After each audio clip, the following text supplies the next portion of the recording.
เคพี่น้องพัฒนาบันกำมือจืดตาลังติจากว่าหลังจากมาแต่กันดอนก็มากินข้าวพี่น้องเติมพลังกินข้าวมาเพื่อนก็บ่มีหยังหลายดอกสุกผักอีกนี่กันนี่จะเป็นเนียนมะเขือแก้วมะเขือจะเป็นต้มผักจากมาตัวนี้จะเป็นผักอยู่เฮือนพี่น้องแต่ว่าอันนี้หมักน้ำเต้าจากเอ่ยซาวนิดพี่น้องเพิ่นเอ้ยซาวนิดปานิดน่ะเพิ่นฝากเรือให้เราใส่เก็บมันก็เลยมาถ่ายคลิปกินมันกินหมักน้ำเต้าหวานๆพี่น้องมาเด้อพี่น้องเด้อมันจะทุกคนกินข้าวกันนะกับถ่ายสบายดีเด้อพี่น้องเด้อกินข้าวกินข้าวสบายดีเลยนี่มากินข้าวก็ยังหิวข้าวแห้งจนกินก่อนยังสบายดีกินข้าวมื้อละ2 คาบพี่น้องเอ้ยมาพี่น้องอาหารเงินน้องมุสบาขามีซ้ำนี่แหละพี่น้องเอ้ยมันมีแนวกินแนวอยากเอาถ่ายกันเลยคือซ้ำนี่กินซ้ำนี่โทรศัพท์ตกกันสั่นบ่ได้มันตกกันสั่นเป็นใส่กระดนแล้วมันตกเลยปรับอันสั่งอีกถ้าบ่ใส่กันสั่นก็คือถ่ายไปได้จะยุบได้ยิบโทรศัพท์มันกันสั่นมาพี่น้องบ่หลายลงมือเลยเด้อ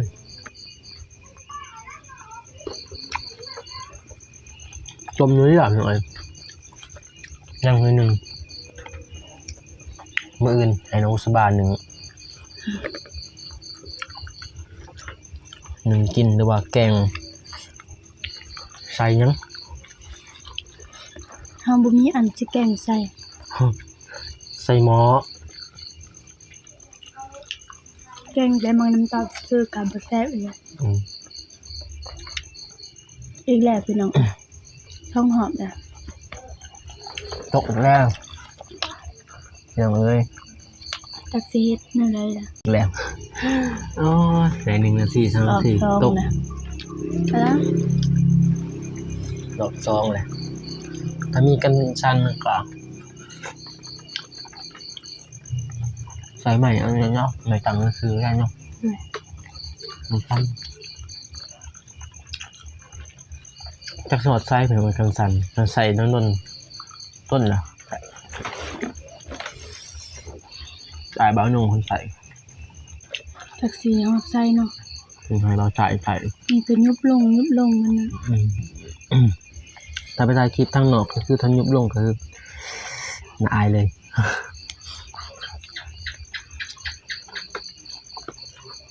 ปุ๊บโอ้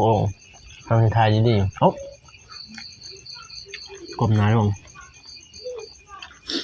แล้ว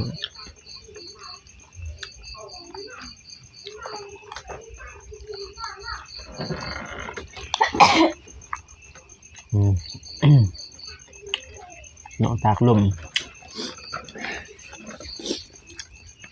ตักพลตักลมนี่บ่สบายนั่น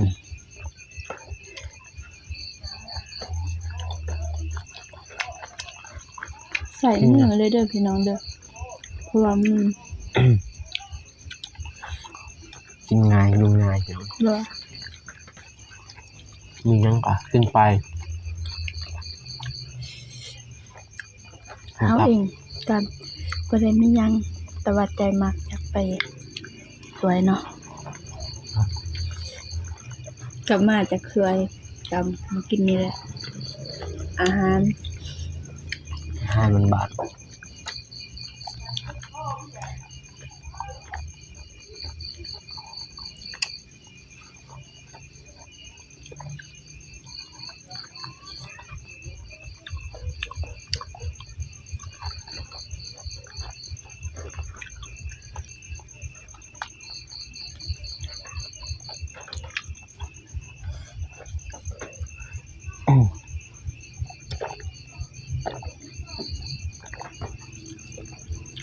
เราใส่กินข้าวมักกินน้ำกินข้าวนำกินน้ำนำ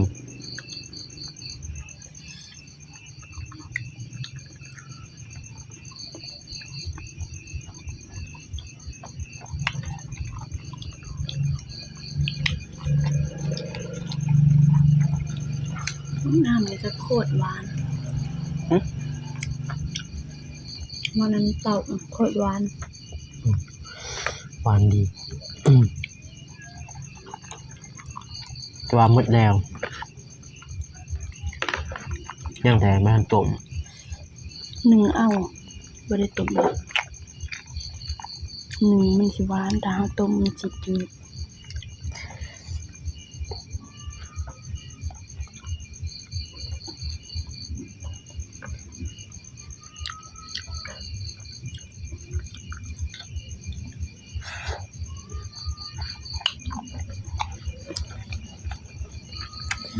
เป็นหนาเมื่อนึงต้มเนาะ นึ่ง เป็นหนา ใส่น้ำผักนอกนี่ต้มน้องน้ำนี่นึ่ง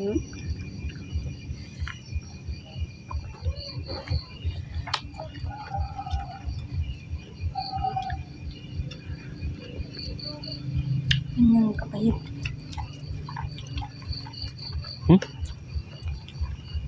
กับเฮ็ดหนึ่งกับเฮ็ด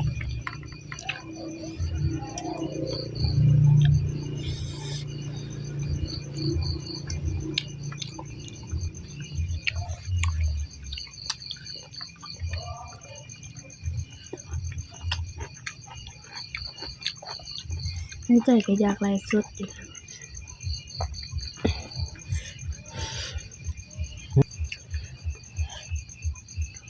มดชุบผักชุบผักเปลี่ยน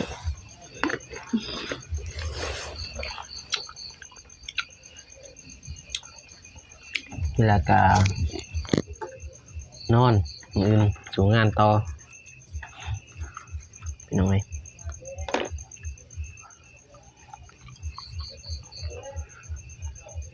มดไผ่แล้วบ่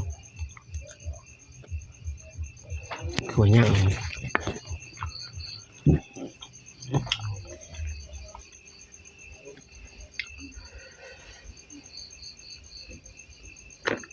กินไปกินมาอิ่มหน่อย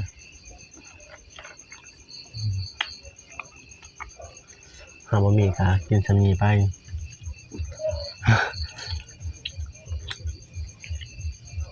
แนวบะหมี่เงิน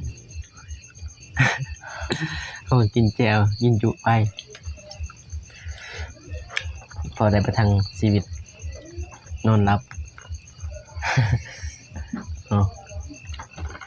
สู้พี่น้องไอ้อะไรก็ฝากเป็นกำลังใจให้พวกเราเด้อพี่น้อง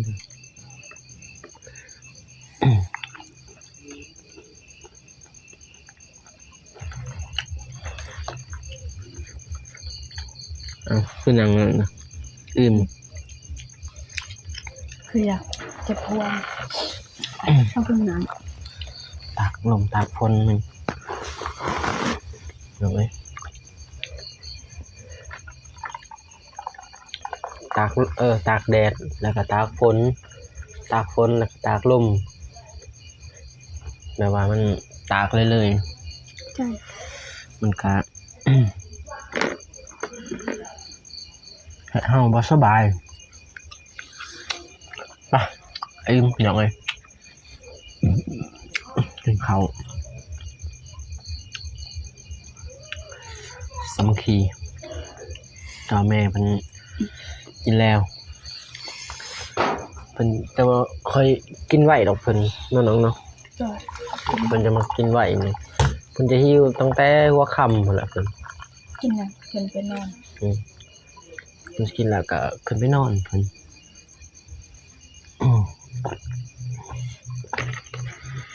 หน่อย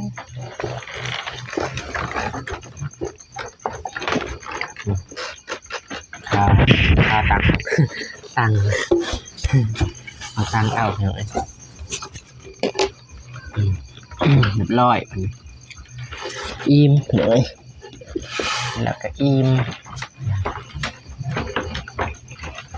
แล้วก็อิ่ม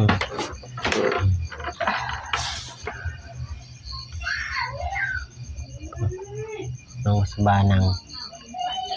คือเมื่อยไหม เมือง เมื่อยบ่ไปเราใส่ในเมื่อยบ่ เมืองมันฮอนแดด เมื่อยฮอนแดดน้องเป็นไปเมื่อยเลยตัวสายนี้บ่เมื่อยสู้ได้เสมอไปหน่อยโอเคพี่น้องกินข้าวกินน้ำเรียบร้อยพี่น้องเรื่องราวเนาะมาตั้งแต่ช่วยเป็นสะพานบุญให้น้องๆเลยมันนี่ก็ไปบ้านน้องน้ำฝนแน่เลยเห็นเคยไปดอกเลยเป็นน้องเพิ่นสร้างบ้านตรงที่ตอนนั้นก็ยังบ่ทันได้สร้างเลยนี่น้องเพิ่นสร้างบ้านแต่ว่าน้องเพิ่นสร้างเงินจากทางผู้ใหญ่เลยเพิ่นก็ได้บ้าน มาใส่กับอัปเดตเลยผู้ใหญ่เพิ่นได้เห็นทั้งสองบ่าวสายแน่เลยไปกับน้องบุษบามื้อ อันโน ไปพุ่นเส้นทางกะทางบ้านอันนั้นอดีงบ้านทางบ้านไอ้เดิมเลยแต่บ่ได้ไปหาไอ้เดิม ผู้มีคนอยู่ พอบ่เห็นไผบ่สายเลยบ่ได้แวะว่าสิแวะลินกับเอื้อยเพิ่นว่าดนนะตั้งแต่เพิ่นได้เฮือนครัวใหม่บ่สายก็บ่ได้เข้าไปเลยหลายๆหลังคาเฮือนมีแต่อยู่น้ำน้องบุษบาเท่านั้นเอง โดย เป็นกำลังใจให้น้องเพิ่นแน่ทีนี้ก็เป็นเสาหลักเพิ่นให้ทางน้องบุษบาเป็นเสาหลักหรือว่าเสาให้น้องเพิ่นเพิ่นเลย ว่าน้องเพิ่นก็บ่ขาดเคินบ่สายก็สู้เพิ่นเลยจักสิได้หรือบ่ก็ฝากให้ ก็ก็กำลังใจจาก FC แหละพี่น้องทางว่าสายก็สร้างสองมาก็เพื่อให้ได้กำลังใจจาก FC แน่เพื่อมีแรงบันดาลใจในการดูหรือว่าบอกคำโฆษณาพี่น้องเลยเพื่อเน้นให้ได้สร้างรายได้สายก็สิลงคลิปคู่มือพี่น้องมื้อละ2คลิปหรือว่า3คลิปหรือว่าคลิปนึงต้องได้ลงคู่มือพี่น้องเพื่อให้เพื่อน FC ได้เบิ่งบอกคำโฆษณาให้บ่าวซ้ายเบิ่งบ่าวซ้ายก็รู้สึกถือว่าดีใจพี่น้องเอ้ยเพื่อได้รายได้เพื่อได้รายได้ในการถ่ายคลิปเพื่อเอามาแบ่งปันภาระให้กับครอบครัวพี่น้องเอ้ยให้กับน้องบุษบาหรือว่าทางเงินน้องบุษบาพี่น้องเอ้ยตอนนี้ต่อไปก็บ่ใส่ได้อยู่น้ำน้องเพิ่นแล้วก็หาเงินมากก็ต้องให้น้องเพิ่นพี่น้องเอ้ยหรือว่าเงินจาก YouTube ก็ต้องให้น้องเพิ่นพี่น้องเอ้ยถ้าได้หลายหรือว่าได้น้อยก็ต้องได้ให้เพื่อเก็บไว้ในการซื้อไปแลกไปนัวหรือว่าซื้อเขาวซื้อน้ำนั่นแหละพี่น้องเอ้ยเพราะว่าเงินน้องเพิ่นก็ขาดแคลนพอใส่ก็หาถ่ายคลิปพี่น้องเอ้ยถ่ายคลิปไปก็ส่วนรายก็จะได้กำลังใจจากพ่อแม่หรือว่า FC ป้าลุงเมื่อทุกคนแหละพี่น้องเอ้ยคลิปนี้ก็บ่หลายบ่เรื่องพี่น้องเอ้ยคลิปกินข้าวกินน้ำยามแลงค่อยค่ำลงแรงพี่น้องเอ้ยมืดมาเทื่อนก็พอดีมืดพี่น้องเอ้ยอ่ะ 4-6 โมง มีแต่ว่าสีจบคลิปไปพี่น้องคลิปเพราะมันก็คลิปบ่ได้ยังพี่น้องบ่ได้ถ่ายแต่อยู่ในเฮือนกินข้าวซื่อๆเนาะ นี่ก็สิไร้สาระหน่อยนึง โอเคพี่น้องก็สิจบคลิปไปเพียงเท่านี้เด้อพี่น้องเด้อทางรายการฝากเป็นกำลังใจให้บ่าวสายและก็น้องสบายเด้อพี่น้องเด้อเพื่อมีกำลังใจในการสู้ต่อหรือว่าบ่ค้ำโฆษณาพี่น้องเอ้ยหรือว่าบ่ผิดพลาดใดทางว่าสายมือบาก็ขออภัย FC เบิดสุขทุกคนเด้อพี่น้องเด้อถ้าว่าบ่ถือบ่ต้องก็คอมเมนต์มาเพื่อว่าสายปรับปรุงน้องเพิ่นพี่น้องเอ้ยไม่ได้ว่าพอกันใหม่ EP หน้าพี่น้องเอ้ยอยู่ดีมีแรงเมื่อสุขทุกคนเด้อขอให้เด้อพอกันใหม่ EP หน้าพี่น้องคลิปนี้ก็จบเพียงเท่านี้ก่อนพี่น้องเอ้ย